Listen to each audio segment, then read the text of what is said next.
about those files? A couple weeks back, just as House Speaker Mike Johnson let everybody out early for the House recess, the House Oversight Committee forced a vote to subpoena the e-files from the DOJ. Y'all remember that?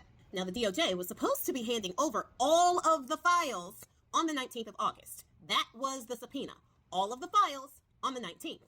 Now, the 19th came and they were like, oh, well, we can't, we're still getting the files together. So we're gonna, we'll have them to you by Friday.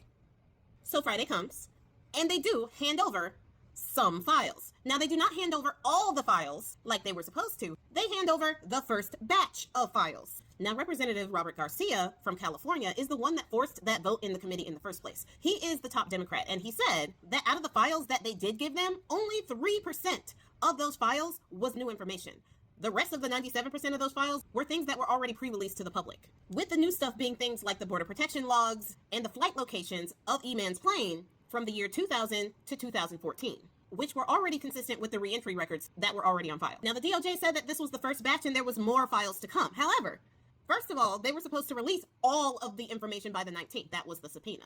Second, what are you preparing? We already know that they have FBI agents scrubbing all mention of Bone Spur's name out of the files. And we already know that Bone Spurs knows that he's in the files because Pam Bondi told him in May. Couple that with them taking forever to release the files and adhere to the subpoena of the Oversight Committee, it doesn't really look good when they do give them information. It's information that everybody has already had for years. Like, the DOJ are treating the Oversight Committee like they do their base. Just give them some haphazard files that really don't mean anything, and then the base is happy. Now, the Oversight Committee is not really falling for that.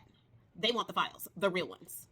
And this is a bipartisan action. Mike Johnson released the House early in order to not have a vote on this on the House floor. But the thing is, Ro Khanna and Thomas Massie have co-sponsored a discharge petition to force the release of the files. And this is supposed to go down when they come back from break after Labor Day. Ro Khanna and Massie are also going one step further and will be hosting an event in the Capitol building on the 3rd of September where they will be talking to 10 of E-Man and Maxwell's victims. This issue is not going away anytime soon.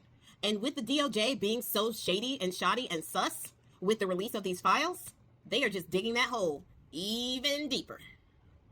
Keep it up.